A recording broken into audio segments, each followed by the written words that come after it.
Welcome back, folks. It's time for another lesson here in psychology. We're moving on to lesson 5 here in second semester, and we're going to be dealing with an interesting topic, I think, this time, and that is stress and health, your personal health related to stress. I think this is an interesting topic because it's certainly one all of us can relate to. Everybody has stress. Everybody is going to have stress, and everybody needs to have some strategies to deal with stress. To make it work for them as opposed to be debilitating. So let's talk a little bit about stress, how our body responds to stress, why we have stress, if there is something called good and bad stress, we'll talk a little bit about that, and then how we can cope with stress in our lives. That'll be the focus of this particular lesson.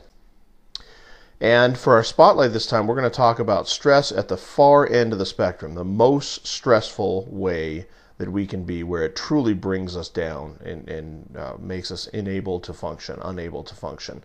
And that is something called PTSDs. PTSD is an acronym that stands for post-traumatic stress disorder.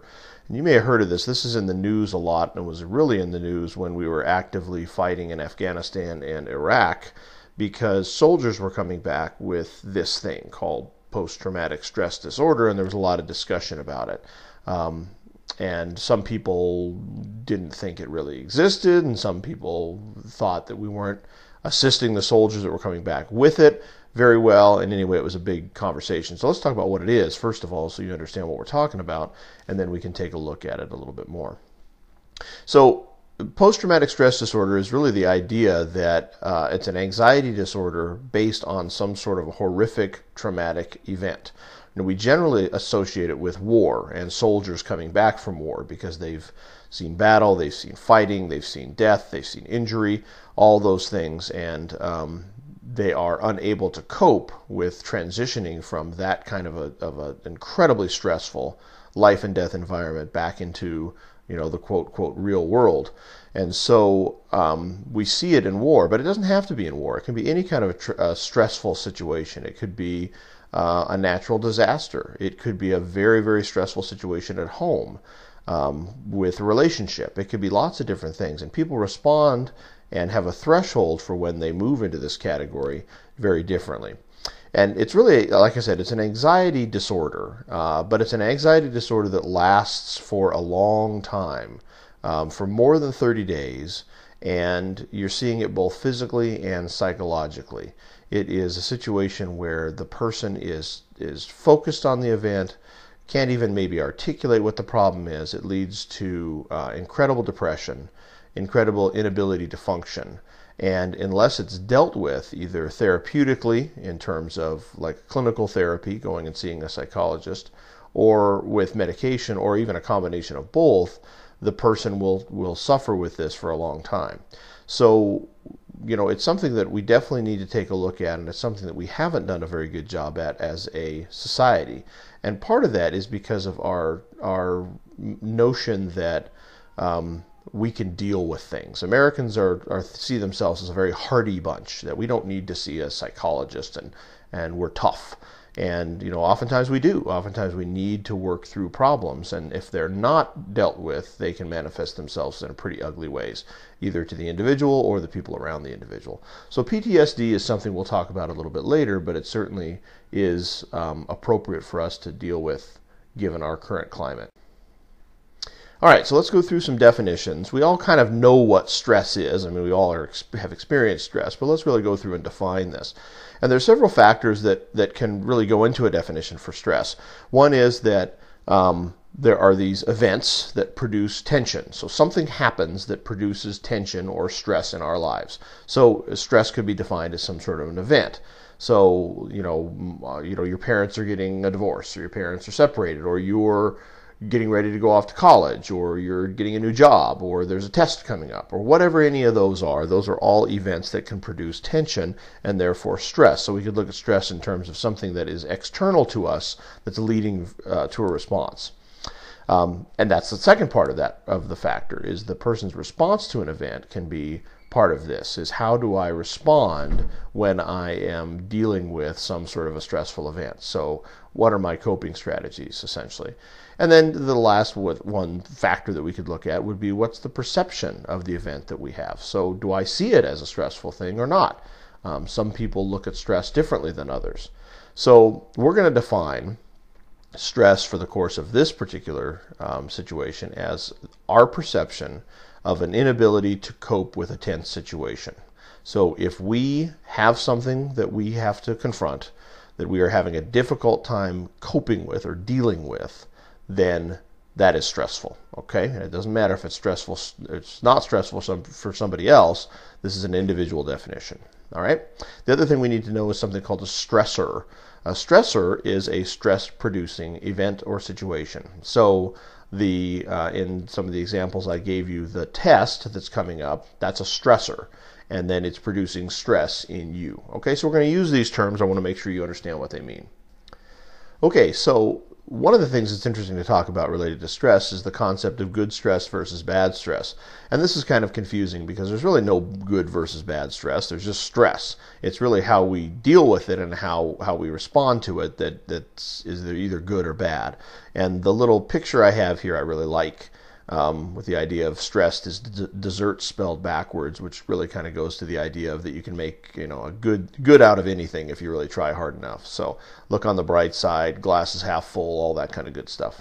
So let's understand that stress is a natural part of life. Stress is actually built into our system, our bodily system that has been evolving for millions of years, and it helps us respond to an event. Way back when we were not a cognitive being particularly, stress was important to make sure that we could get the heck out of there if there was something coming wanting to eat us or hurt us. Stress also made us motivated to work harder for things. So stress is just a natural part of who we are. And so I want you to think about stress not necessarily always in bad terms, but also it can be a positive thing. And when it is positive, we call it eustress. All right, that's that word there, eustress, eustress. That's where we're using the stress to motivate us towards a goal. So, if you want to do really well in a sport or you want to do really well on a test and you're using that stress to push you towards that, that's a good thing. And so we want to look at that as eustress. Distress would be the negative stress. That's the one where it's leading to anxiety, it's pressure, we're having a hard time dealing with it, and in really bad situation, it can manifest itself physically and make us sick. The world we live in has lots and lots of stressors, and it doesn't matter if you live in, a big city or if you live in the country, you're going to find stressors. In a city like Las Vegas, some of the things that we sometimes see as stressors, and we don't even really think about, they're kind of in the background, but they're providing us stress all the time, are things like noise and crowding and then all the stuff that goes with it. And so all those little things in the background, the frustration that the light was red, the frustration that there's a big long line at Starbucks, these little things, and we'll talk about this in just a second, are all piling on and leading to stressors, okay? And then there's larger things like life events and changes that happen. And there were two psychologists named Holmes and Rahi who came up with a rating scale. And what they did is they looked at all the different life events, or as many life events as they could come up with, and they rated them in terms of how stressful they were. And so you can see how stressed you are by going and taking a little test and checking off which of these things has happened to me or my family within the last year. Add those all up, and it gives you an idea of where you are on kind of a stress scale. We're going to do this as part of our case study this particular lesson. You're going to go through and kind of rate your own stress based on a scale that's designed for teenagers. But you can take a look here if you can see this picture over here in the blue, that it's got a number of different events that are stressful. And you see this is the adult version of the scale, but the death of a spouse, divorce, loss of a job, foreclosure of a home, these kind of heavy-duty things provide a lot of stress. And there's a good chance that you or your family have gone through some of these things. And so it's happening to all of us, all right? And that's the point, is that some events are more stressful than others. The small stuff is really what we call hassles, and I like that term because it describes it well. It's stressful, but it's little stuff. It's the day-to-day events that add stress to your life. So those ones we talked about, the line at Starbucks. No one is going to die of stress overload because it took them a little longer to get their caramel macchiato. But it's one more thing, and then that adds on to the argument you had earlier with your boyfriend or girlfriend, and you can see the process going. And pretty soon we are dealing with some stress. So all that stuff kind of adds up. And then what happens? Well, a couple different things happen. There's some emotional responses, and there's also physical responses. Remember, I said that stress is built in to who we are as creatures from way, way back. And so there's stuff that we have no control over, and that's the physical response to when we're stressed. And the most important system was what's called fight or flight. And if you think about it, you see the little cartoon here, but it's the idea that this is a survival response. And we are, when we're faced with stress, our body goes into a defense mode, and it gives us two options. Are we going to fight it? Okay, either physically fight it, or emotionally fight it, or intellectually fight it, or are we going to flee, which is what the flight means? Are we going to get the heck out of there? Are we going to run away? Those are the two things that a wild animal deals with in terms of response to a stress. They're either going to fight you or they're going to run away. And that's really what our bodies are doing deep down inside of our brain. And it's kicking off some physical systems. And the main one is called the adrenal system. And when it's activated, we have a couple of things that happen. Hormones produce high levels of blood sugar. Okay, so all this, and this is happening without you thinking about it. It's happening almost instantaneously. So if you have a stressful situation, boom, the adrenal system goes into action. Hormones produce a huge amount of blood sugar, and then adrenaline, which is another drug that's pumped out of your adrenal gland, allows for the use of that blood sugar and turning that into energy. And that's why all of a sudden, if we get a shot of adrenaline, we can run faster. You know, they talk about people being able to pick cars up off their children. You know, all these incredible things we can do because our bodies have literally gone into this hypersensitive fight or flight mode. That's really important because that is a protector that has allowed us to survive. It's a survival mechanism. But if we're in fight or flight mode for too long, if we're under stress and our body is continually going through this system as a feedback without any time to rest or get away from the perceived danger, then it's going to produce exhaustion, and it's going to produce our body starting to break down physically. So in addition to the physical response, we have some emotional responses. This is what's going on in our head. This is our thinking through things. And some of the common emotional responses to too much stress are, not surprisingly, anxiety. We get anxious, we get nervous, we get depressed, we get worried. All those kind of things are happening, and that's changing who we are as a person in terms of our outward interaction with the world. Sometimes we get angry when there's too much stress. If something happens that we don't like and it's stressful, we can respond with anger. Or we can be fearful, we can be afraid. Too much stress leads to fear. The perfect example is the speech. When they talk about, they do their studies and they find that people would rather die than give a speech. That's a lot of fear. So, you know, that's a lot of stress being put on somebody to give a speech. And unresolved stress, this kind of emotional stress, can lead to burnout. So if we saw it in physically, unresolved stress can lead to us getting sick. And getting exhausted. Emotionally, it's going to lead to burnout. We don't want to do it anymore. Just check us out. We're done. So if school is too stressful and you're not getting things resolved, if you're not feeling like you're moving in the right direction, you can lead to burnout and just say, I'm going to check this whole thing. And that's a scary place to be. And then the severe events can lead to, as we talked about at the beginning of this little narrative, it can lead to post-traumatic stress disorder or PTSDs. So, we all have stress. We know how stress works. We see how it affects our body. So how do we cope with this stress? What do we do to manage our stress so it's not managing us?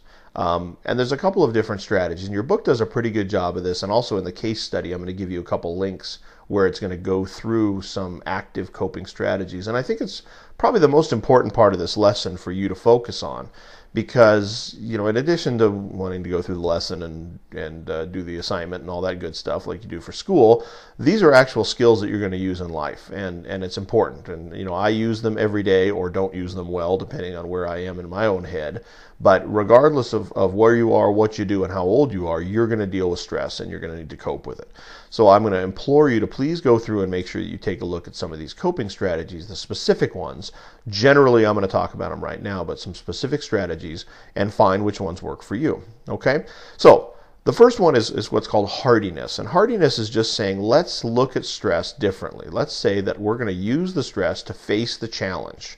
So if I'm stressed because I'm behind in school, I'm going to face the challenge of catching up. And as soon as I catch up, I'm going to be done. I'm going to feel better about myself. The stress is going to go away. It's a positive feedback. Okay, so that's hardiness, is really kind of facing the stress, dealing with the stress, facing it head on. You can also control stressful situations. You can avoid things that you know are stressors. If you know that giving public speeches is a stressor for you, you probably don't want to go into a career that involves public speaking. That's an avoidance strategy. It will prevent you from being stressful.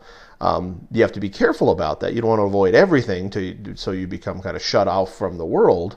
But if there are certain things that you know are difficult for you, you can avoid those in your life, or some of them anyway. Problem solving is looking at stress instead of emotionally, starting to approach it very rationally or very linearly. Okay, really trying to break the problem down and solve it. So let's work through this in a logical fashion, if I want to think about it that way. So let's work from A to B to C to D. Let's really put it down. Let's not get emotional about it, and let's see if we can problem solve. So those are some good ones. Some other ones that are great are relaxation, having some techniques to relax, just relaxing yourself. Yoga is great. Going and having a massage, all those kind of things can be very relaxing and can allow stress to kind of ebb away. A good sense of humor, dealing with stressful events with a sense of humor can be great. First of all, it deflects the situation. It makes you feel better. It makes the people around you feel better. And it's a method that I use. I don't know how funny I am, but I certainly try to be, because it helps with those kind of situations when they're really stressful. And then probably the best one is exercise. When your adrenal system is firing off all those hormones and adrenaline, the best thing you can do is go and exercise. That allows for all that stuff to be kind of tamped down. You can get rid of all that energy that fires up, and it's not just kind of building up in you. So those are some really good ways to cope with stress. And then finally, stress in your life is something, like I said, we are all dealing with, so I want to make sure that we talk a little bit about that.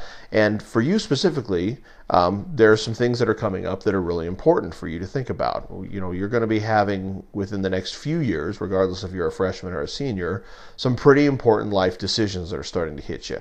Do I go to college? Where do I go to college if I go to college? Do I not go to college and I go to work? Do I move out of my parents' house? Do I stay at my parents' house? All those kind of things are big, heavy-duty life decisions and involve change. And change in general is stressful, even if we think of it as positive. Yeah, I'm going to move and I'm going to live in Santa Monica, right on the beach. Well, most people would say that's just about perfect, but it's a change, and change is stressful for people. And some people deal with change better than others. Some people are completely mortified or broken down by change, and others are pretty good at dealing with it. So that can be a stress that you have normally. Working is a stress. Working with your boss, working with hours, juggling work with other things, feeling like you're not treating fairly at work, all those things. Stress, work is probably, in addition to the last two, the big three in terms of the way that we are stressed in our life. Relationships, obviously, that is because there's so much emotional attachments to a relationship that those are a big stressors. And even if they're going well, they can be stressful. And then family. Your family, even though your family is there for you, it's because that you see your family all the time. They're the number one impact in your life, and so that can be stressful, especially as you are, a teenager working towards adulthood and making some of these life decisions. Sometimes those can lead to conflict.